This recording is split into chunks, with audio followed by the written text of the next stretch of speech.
자, 한번 깊이 파고 들어볼까요? 오늘 저희가 다룰 자료는요, 청취자께서 공유해 주신 건데요. 그림 한 장 이야기 작가님이 브런치에 연재하신 나의 TV 외화 시리즈들 에세이 모음입니다. 아, 네네. 그 시리즈 저도 재밌게 봤어요. 그렇죠. 작가님의 어린 시절 그리고 뭐랄까 세계관 형성에 영향을 준 그런 추억 속 작품들 이야기잖아요. 맞아요. 아주 개인적인 회고록인데 공감 가는 부분이 많더라고요. 그래서 이 시리즈들이 그냥 단순한 오락, 이건 넘어서 어떤 의미가 있었는지 또 기억에 남는 캐릭터나 에피소드들, 그리고 그 시대의 변화 같은 거 있잖아요. 뭐 더빙 문화라던가 미디어 환경 변화 이런 것들 네, 그런 것까지 같이 짚어보면 좋겠네요. 어떻게 반영되는지 함께 살펴보려고 합니다. 특히 그 스타스키와 허치의 이야기부터 시작하면 재밌을 것 같아요. 외화 더빙의 어떤 전성기 이야기랑 같이요. 아, 스타스키와 허치? 그거야말로 진짜 버디 흉사물의 거의 시초격이었죠. 네, 작가님 표현을 빌리면 첫사랑 같은 그런 강렬함이었다고. 근데 여기서 진짜 주목할 점은 바로 그 더빙의 힘이었어요. 맞아요, 맞아요. 당시엔 정말 양지훈, 배한성 이 두 분 성우님 목소리가 드라마 인기를 거의 좌우할 정도였으니까요. 이 두 분은 뭐 완전 스타셨죠? 네, 그야말로 스타셨죠. 그렇죠. 배한성 성우님은 또 나중에 맥가이버로 또 한 번 엄청나셨고요. 그렇죠. 맥가이버 목소리로 그냥 완전히 각인이 됐죠. 이런 액션물 말고도 주말 저녁에는 좀 마음이 따뜻해지는 그런 시리즈들도 꽤 많았잖아요. 아, 네, 있었죠. 작가님이 처음으로 자기 돈 주고 원작가리 사서 읽었다는 초원의 집 같은 거. 네, 초원의 집. 그 마이클 랜던 배우가 진짜 보난자도 그렇고 천사 조나단까지 어떻게 보면 착한 드라마의 아이콘 같은 분이셨어요. 맞아요. 요즘처럼 좀 자극적인 컨텐츠가 많은 시대에도 오히려 전원일기처럼 이렇게 잔잔하고 따뜻한 이야기가 오랫동안 사랑받는 걸 보면 그런 힘이 있는 것 같아요. 아, 그러네요. 사랑의 유람선 같은 경우는 또 약간 이국적인 배경, 그런 걸로 대리만족을 주기도 했고요. 네, 맞아요. 호화 유람선. 환상 같은 거죠. 또 머리 쓰는 즐거움도 있었죠. 추리물 좋아하셨던 분들은 형사 콜롬보. 아, 콜롬보. 이게 좀 독특했잖아요. 범인을 먼저 딱 보여주고 시작하는 방식. 그렇죠. 콜롬보가 이제 증거를 하나하나 찾아가는 걸 보는 재미가 있었죠. 그 특유의 어눌한 말투. 네, 그 성우 최영찬님 목소리도 진짜 한몫했고요. 맞아요. 목소리가 딱 떠오르네요. 제시카의 추리극장도 있었고요. 이건 약간 영국의 미스 마플 같은 느낌. 네, 맞아요. 할머니 탐정. 그리고 좀 더 현대로 와서는 셜록 같은 경우 시즌은 짧은데 굉장히 밀도 높은 구성으로 또 인기를 끌었고요.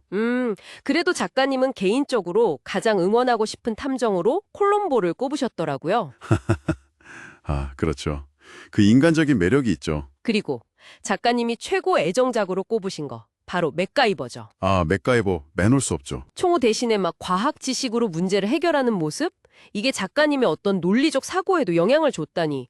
와, 진짜 대단한데요? 네, 그 맥가이버 칼, 스위스아미 나이프 그거 하나면 진짜 뭐든지 다 해결될 것 같고 그런 느낌이었죠. 하하, 맞아요. 뭐 클립 하나로 폭탄을 멈추고. 그렇죠. 규련 인물들도 재밌었어요. 그 손튼 국장님이나 맨날 사고 치는 잭 돌턴, 또 숙적 머덕 같은 조연들도 되게 생생하고요. 배우 리처드 딘 앤더슨은 정말 그냥 맥가이버 그 자체로 사람들한테 기억된 것 같아요. 완전 그렇죠. 다른 역할이 잘 생각이 안 날 정도로요.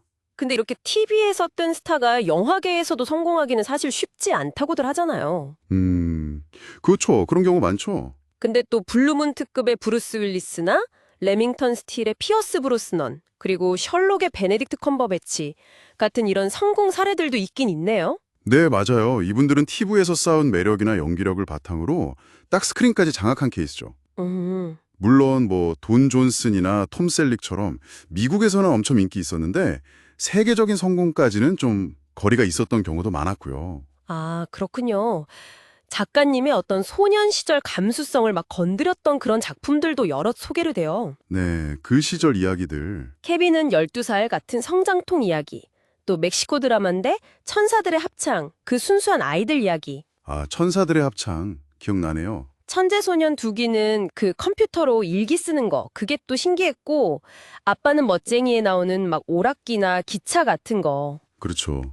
이런 것들이 그냥 재밌기만 한 게 아니라 그 성장기의 가치관 형성 같은 거에도 알게 모르게 영향을 줬을 거예요. 네, 정말 그랬을 것 같아요. 근데 그중에서도 진짜 사회적으로 좀 큰 파장을 일으켰던 시리즈가 있었죠. 아, V 말씀이시죠? 네, V. 외계인 침공 이야기인데, 이게 워낙 내용이 충격적이라서 당시 9시 뉴스에서도 다뤘다고 하니까요. 9시 뉴스 맞죠? 네, 9시 뉴스 맞아요. 거기서 언급될 정도였으니까요.